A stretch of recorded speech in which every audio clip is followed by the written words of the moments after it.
തുടരും. ഏതാണ്ട് ഭ്രമരം, ദൃശ്യം ഒക്കെ പോലെയുള്ള ഒരു സിനിമ. ഒരു ഒബ്ജക്റ്റ് ഓറിയന്റഡ് ആണ് പടം. ഹീറോ പൊന്നുപോലെ കൊണ്ട് നടക്കുന്ന ഒരു കാറും അതുമായിട്ട് റിലേറ്റ് ചെയ്തു വരുന്ന സംഭവങ്ങളുമാണ് നമ്മുടെ സിനിമയുടെ പ്രമേയം. ഫാമിലി മാനായിട്ട് എത്തുന്ന നമ്മുടെ ലാലേട്ടൻ പറയാതിരിക്കാൻ പറ്റില്ല. 2.75 മണിക്കൂർ പോണ പോക്ക് നമ്മൾ അറിയത്തില്ല കേട്ടോ. ചെറിയ തമാശയും തീപ്പൊരിയും ഒക്കെ ആയിട്ട് കടന്നു പോകുന്ന ഫസ്റ്റ് ഹാഫ് കത്തുവാണ് സെക്കൻഡ് ഹാഫിൽ. തിയേറ്റർ ആകെ നിശബ്ദമായിരുന്നു ചില സമയങ്ങളിൽ. ചില പോയിന്റിലൊക്കെ എത്തിയപ്പോൾ ഇതെങ്ങനെയാണ് ഇനി സോൾവ് ചെയ്ത് ഡയറക്ടർ ഇത് എങ്ങനെ കൺക്ലൂഡ് ചെയ്യുന്നൊക്കെ കൺഫ്യൂഷൻ അടിച്ച് കിളി പാറിയിരുന്നു പോയി.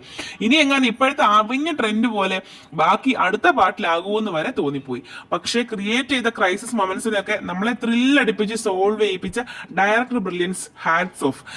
നമ്മുടെ തരുൺ മൂർത്തി അതിന്റെ director, is very brilliant director. അടിപൊളിയാണ്. ഇതിന്റെ ഒക്കെ കണക്ട് ചെയ്തിരിക്കുന്നത് ഭയങ്കര ബ്രില്യന്റ് ആയിട്ടാണ് കേട്ടോ. ആവേശത്തോടെ നമുക്ക് കണ്ടു തീർക്കാം, അത് ഉറപ്പാണ്. എന്തൊക്കെയാണ് ഈ മനുഷ്യൻ ഈ പ്രായത്തിൽ കാണിച്ചു വെക്കുന്നതെന്ന് നമുക്ക് തോന്നിപ്പോവും. ലാലേട്ടന്റെ ആക്ടിങ് കണ്ടു കഴിഞ്ഞാൽ അമ്പോ മാരകം.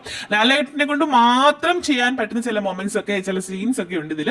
കണ്ണിന്റെ കൃഷ്ണമണി ഒക്കെ അഭിനയിക്കുകയാണെന്നൊക്കെ നമ്മൾ പറയത്തില്ലേ, അതുമാതിരി എത്ര അടിപൊളിയായിട്ടാണ് ഓരോ സീൻസും ചെയ്തിരിക്കുന്നത്. ശോഭനീയമായിട്ടുള്ള കോംബോ സീൻസ് ഒക്കെ വളരെ കുറവാണ് കേട്ടോ.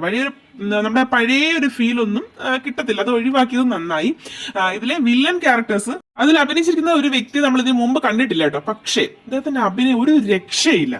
ഇതിൽ എന്തെങ്കിലും ഒന്ന് കിട്ടിയാൽ തലക്കിട്ടൊന്ന് കൊടുക്കാവുന്ന വരെ നമ്മളെ കൊണ്ട് തോന്നിപ്പിക്കുന്ന തരത്തിലാണ് അദ്ദേഹത്തിന്റെ ആ ആക്ടിങ് കേട്ടോ. നമ്മൾ ആദ്യം മറന്നിരുന്നു പോകും. നേരത്തെ കണ്ടു മറന്ന ചില സിനിമകളിലൊക്കെ സാദൃശ്യം തോന്നുമെങ്കിലും മുണ്ടും മടക്കി കൊത്തി ലാലേട്ടൻ വന്നാൽ, പ്രത്യേകിച്ച് ഒരു ഫാമിലി മാനായിട്ടൊക്കെ വന്നു കഴിഞ്ഞാൽ തിയേറ്റർ നമ്മുടെ മനസ്സ് നിറയ്ക്കാൻ ഇത് തന്നെ മതിയാവും കേട്ടോ. അതിനെടുത്താൽ പോകുന്ന തോക്കും ഡസൻ കണക്കിന് ഹെലികോപ്റ്ററും സ്ഫോടനത്തിന്റെ ഒന്നും ആവശ്യം വേണ്ട, മാരക ഹൈപ്പും വേണ്ട.